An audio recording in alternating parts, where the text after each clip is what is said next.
Elena marchait lentement le long de l'allée du parc, entourée par le calme d'un matin de printemps. C'était son refuge quotidien depuis qu'elle s'est installée à Turin, en quête d'un peu de sérénité après des années de souffrance. La ville était devenue sa maison après qu'une tragédie ait bouleversé sa vie. Avant de continuer, abonnez-vous à notre chaîne et activez la cloche. À plus de 50 ans, le visage d'Elena portait les signes du temps et de la douleur qui l'avaient accompagnée tout au long de sa vie.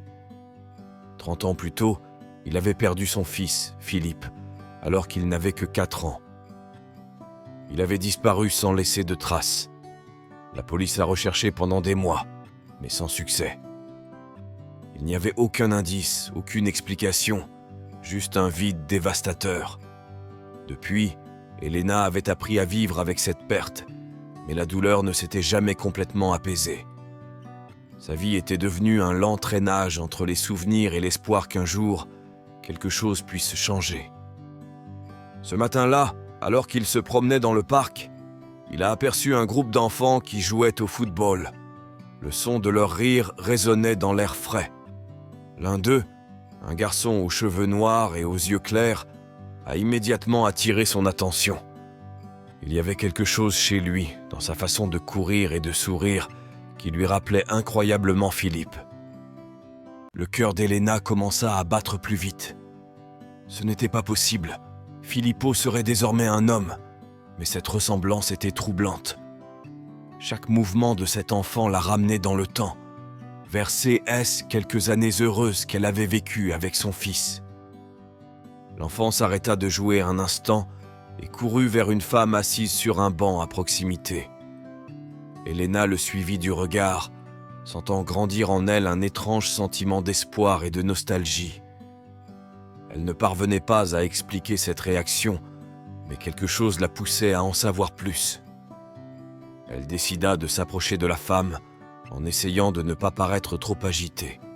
« Désolé, » dit-il d'une voix tremblante. « Quel beau garçon! Quel est son nom ?» La femme, une jeune femme d'environ 35 ans, sourit cordialement. « Son nom est Lorenzo, » répondit-il avec un sourire. Elena se sentait figée. Tout lui rappelait quelque chose de douloureusement familier. Elle s'assit à côté d'eux, incapable de cacher l'émotion qui lui serrait le cœur. « Excusez-moi si je suis indiscrète, » continua Elena en essayant de se contrôler. « Mais votre fils me rappelle beaucoup le mien, Filippo. Je l'ai perdu il y a de nombreuses années, et la ressemblance, eh bien, ça m'a frappé. » La femme, qui se présenta comme Anna, la regarda avec un regard plein de compassion. « Je suis vraiment désolé, » dit-il. « Je ne peux même pas imaginer ce que ça fait de perdre un enfant. Lorenzo est ma vie. » Les paroles d'Anna semblaient sincères, mais une curiosité imparable grandissait chez Elena. Elena hocha la tête, essayant de retenir ses larmes. Elle ne voulait pas paraître étrange ou intrusive, mais il y avait quelque chose chez cet enfant qui la faisait remonter le temps, jusqu'au jour où Philippe avait disparu. Cependant, il décida de ne plus poser de questions à ce moment-là, même s'il savait au fond de lui qu'il ne pouvait ignorer ce sentiment. Son esprit se remplissait de questions, de souvenirs et d'un espoir inexplicable qu'il ne pouvait plus réprimer. De retour à la maison, Elena ne pouvait s'empêcher de penser à Lorenzo. Sa ressemblance avec Filippo était incroyable, et la façon dont Anna parlait de lui rappelait trop de coïncidences.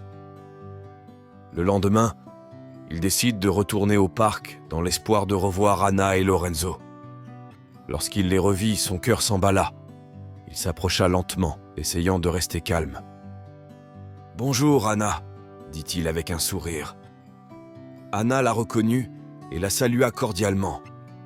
Elena s'assit à côté d'elle, essayant d'engager une conversation informelle. Ils parlèrent de la météo, des enfants qui jouaient dans le parc, mais Elena ne put contenir sa curiosité. « Ce bracelet que Lorenzo porte, » dit-il enfin, « me rappelle tellement celui que j'avais fait pour mon fils, avant qu'il ne disparaisse. » Anna regarda le bracelet et sourit. Ah oui, c'est un cadeau de ton père. Elle le lui a offert quand il avait 5 ans. Il dit que c'est un porte-bonheur. Elena sentit son cœur se serrer. Le bracelet était identique à celui qu'elle avait confectionné pour Philippe avant sa disparition. La coïncidence était trop grande pour être ignorée. Déterminée à obtenir des réponses, Elena a appelé Andrea, une vieille amie qui travaillait comme détective privé. Andrea avait déjà aidé Elena lors des recherches de Filippo plusieurs années auparavant, mais sans résultat. Mais cette fois, de nouveaux indices apparurent. Elle lui parla de Lorenzo, de la ressemblance avec Filippo et du bracelet.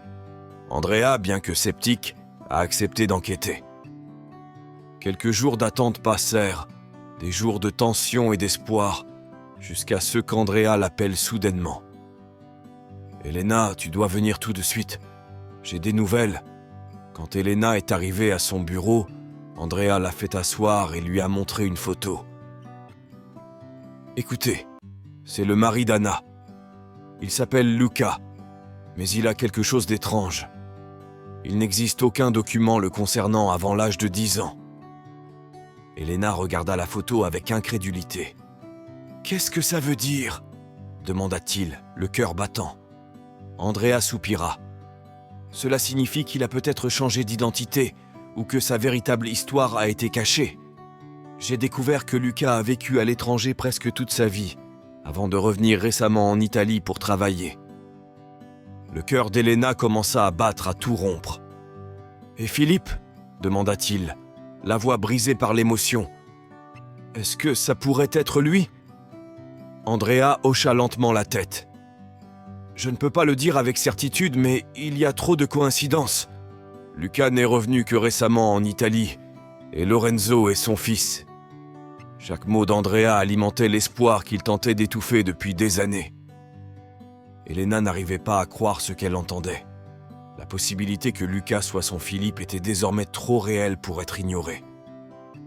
Il décida de confronter Anna directement.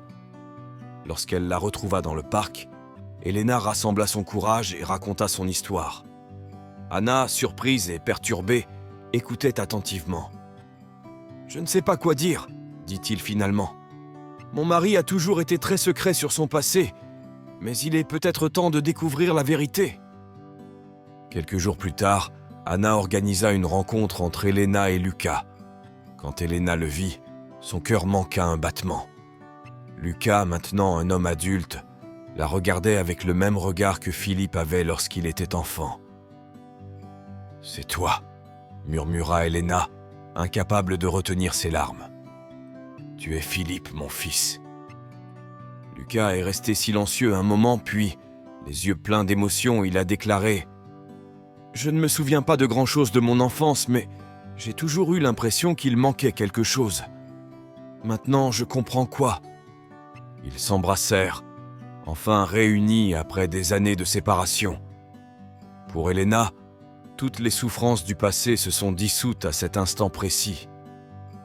Filippo, ou Luca comme il l'appelait maintenant, avait vécu à l'étranger la majeure partie de sa vie, après avoir été adopté par une famille qui l'avait emmené très loin. Il n'était revenu en Italie que pour un travail, sans savoir que son destin le ramènerait auprès de sa mère. Lorenzo, son fils, était le neveu qu'Elena ignorait avoir.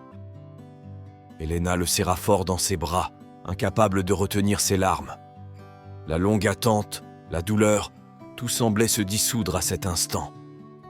Après tant d'années, il avait enfin retrouvé son fils.